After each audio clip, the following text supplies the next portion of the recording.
much of positive psychology and the self-help industry is focused on helping yourself become happier, more capable, and more fulfilled. And there's nothing wrong with that in itself. But as the saying goes, no person is an island. And the following two-part episode, which we've named Wider Than Myself, will argue that despite often being left out of the self-development story, our integration into the communities around us is also very important to our fulfillment along with our own individual journeys. In episode 5 of Redlily Radio, we briefly looked at a comparison between the individualistic and collectivistic attitudes. That is, the focus on yourself as the individual versus a focus on the group that you're part of. It's worth me stressing that I can't say that one's better than the other and that both do have a lot to offer. But as most of our current audience have grown up in individualistic cultures, consider this episode, especially part 1, to be an exploration and an appreciation of the other side, the collectivistic side, and that there is a great power that we can harness through working in a team or a collective. Welcome to Redlily Radio. Radio.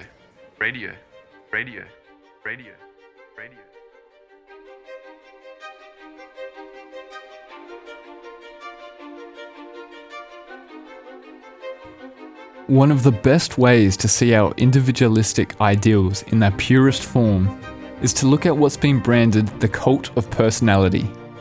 Best-selling autobiographies concrete titans of industry and Olympic athletes into gods for the modern appetite.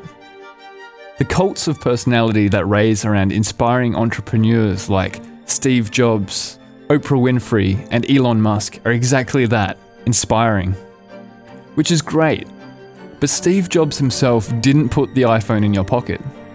These people are great to learn from, but we miss half of the whole story if we don't see the people and the culture that raised them, that taught them, the people that work around them, with them, and for them.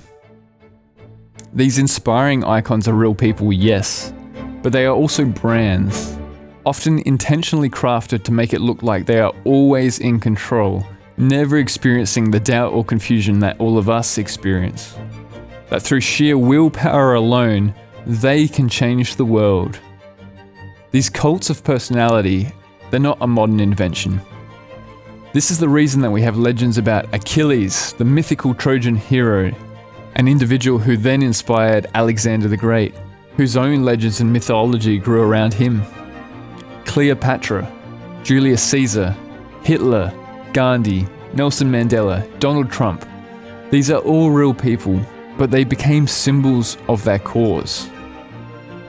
Strictly speaking, the term cult of personality refers to when propaganda is used to strategically elevate one of these individuals' image so they become kind of like a god in their status as a leader.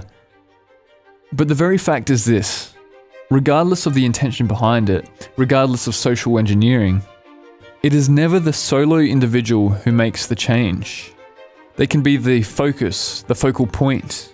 They can be the leader who keeps the values clearly in mind, but the power of change, or of the achievement that comes, is from the group of people who surround them.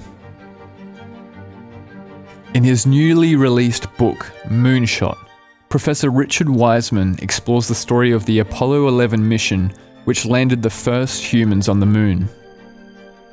When asked about one of the biggest lessons he learned from his research for the book, he responded saying that, and quote, "This was a group of ordinary people who had the right mindset, and so they achieved the impossible," unquote. There are a few keys to take away here, but the one I want you to focus on today is the phrase, group of people. The moon landing didn't happen through any single one person's decision. It happened because a group of people came together to work towards a common goal, and each person played their part. If we jump to a totally different domain, the Christian tradition, for example, and we pull from the Bible, we find that there's similar advice in the letter that the Apostle Paul wrote to the Church of Corinth.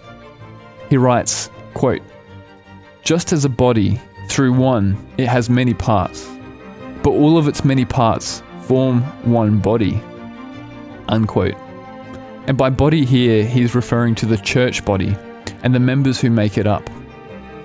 Some historians argue that it was Paul's work in spreading the Christian gospel and cultivating these churches which ended up leading to the international flourishing of Christianity, which we still see alive across much of the world today.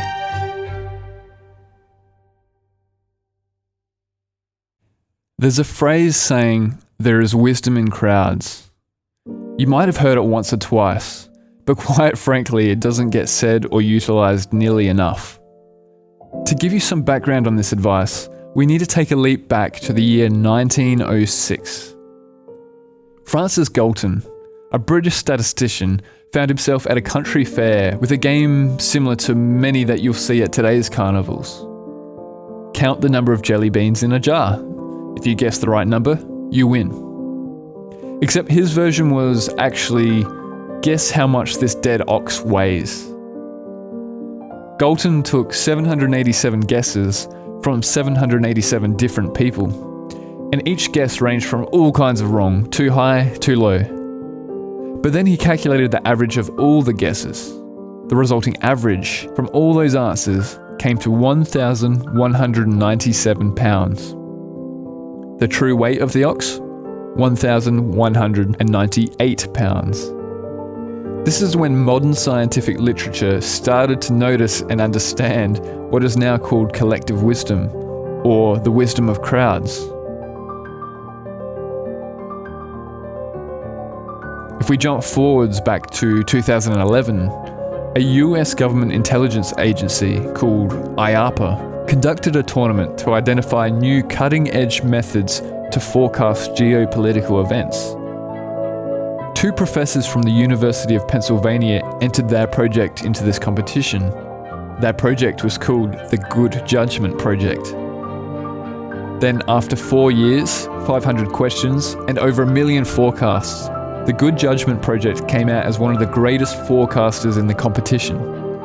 Its forecasts were being so accurate that it even outperformed some of the intelligence agents who had access to deeper, actually classified data. Now, what was the secret to the Good Judgment Project's success? Well, it's a process that those professors branded super forecasting.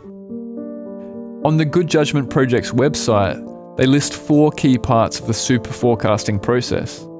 Those are finding talent, developing it through training, building teamwork, and then getting answers through aggregation. Those last 2 parts, teamwork and aggregation, are all about harnessing this collective wisdom. They take many forecasts from a crowd of chosen people, and then they find an answer similar to the average answer. They call that aggregated answer, and they take that as the wisest answer. This project has been so successful that it has now led to a more worldwide version called the Good Judgment Open Project, where you yourself or anyone else from the world can sign up to their website. They can train their forecasting skills, and then they can contribute to this crowdsourced forecasting of future world events. If you're interested in checking out our website, check out our references. Another reference you can check out is the NPR article which formed part of the research for this podcast. It includes a conversation between the reporter and a lady named Elaine Rich, who says she's just a pharmacist. But despite the fact that she feels like a nobody, it's being part of this crowd that she feels like she has the freedom to make these forecasts and contribute to the overall success. Just like the engineers in the NASA control room for the moon landing, she's someone without her own cult of personality, but she's still someone who's contributing to achieve what was previously considered the impossible.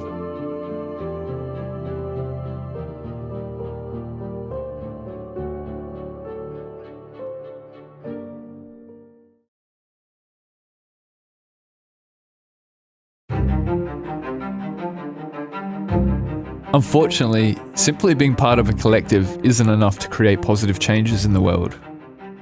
In many cases, a collective community creates a kind of feedback loop which amplifies whatever the core goal of the group is and can escalate it. Darren Brown, who is a psychology-based magician in the UK, and we've talked about him before on the show, he conducted a kind of game show called Remote Control, in which there was a live studio audience watching one evening of the life of a single man named Chris. Now, Chris was a late 20s man from England, and he was the target of this game show. Chris had no idea that he was being filmed. The rules of the game are this.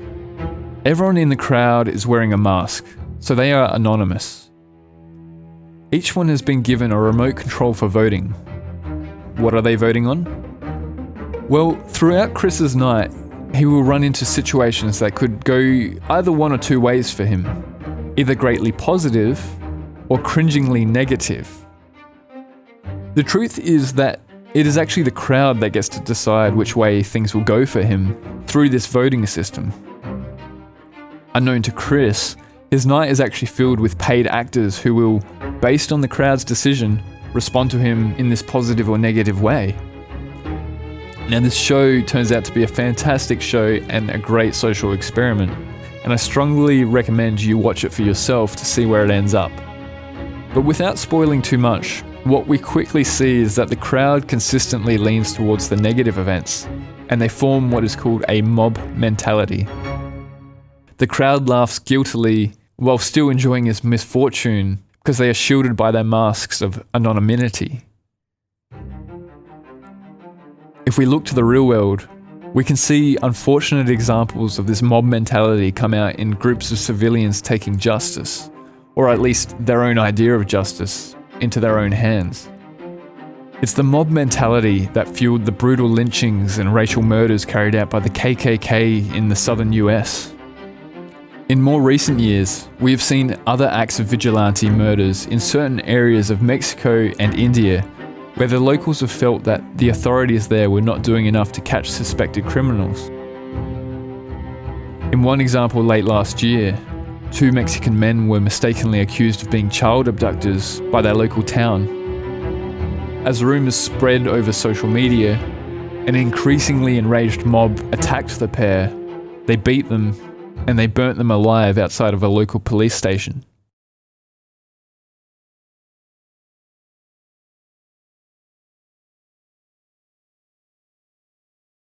So looking at these wildly different examples, the moral here can become kind of confusing. We ask the question, so is being part of a collective, a team, a group like this, is it going to create positive changes, or is it going to have negative effects on the world? Well, much like the use of tools and technology, we really have to look at being part of a collective as like an amplifier. It amplifies the effects of whatever the group's mission or values are. If we look at the vigilante mobs, we see the mission emerges out of a fear and desire to stop criminals at any cost.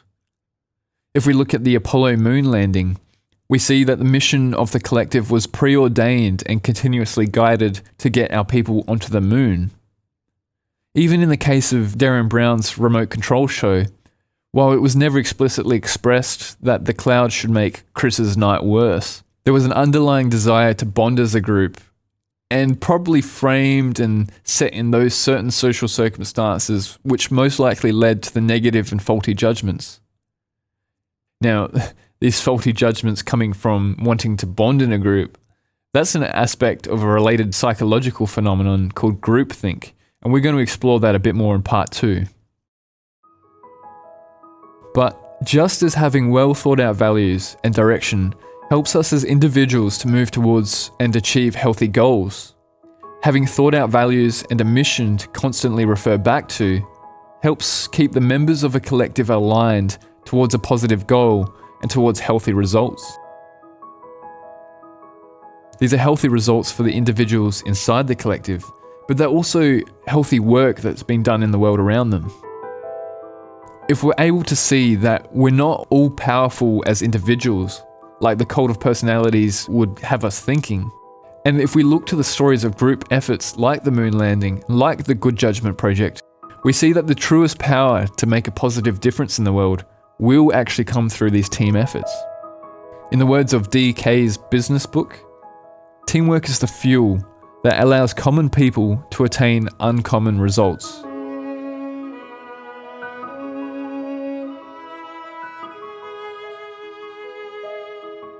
Now, this is usually the part where most books or podcasts would suggest that you, the audience, you should go out and start your own team or your own startup. And I mean, please feel free to if you have something that you feel is worth building. But if you stick around, in part 2, we're going to take this podcast in a slightly different direction. And we're going to pull the scope back from the power that comes with being part of a collective down to what it's like being an individual amongst a collective. We're going to look at controversial theories of dictatorship, to struggles of Joseph Campbell's hero's journey, to Gandhi's commitment to his truth, and to the amazing intelligence of unintelligent ants. And as we explore this expanded social side of our own fulfillment, we will walk towards one possible attitude that we can take, which integrates the power of collectivism with the freedom of your own individualism. That's what's coming up in part 2 of Wider Than Myself.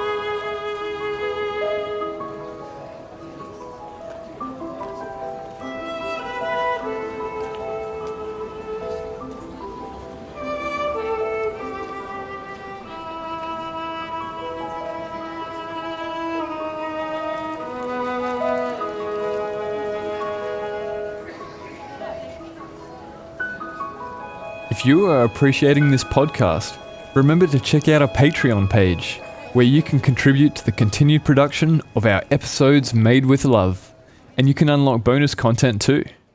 Search Redlily Radio on Patreon to check it out.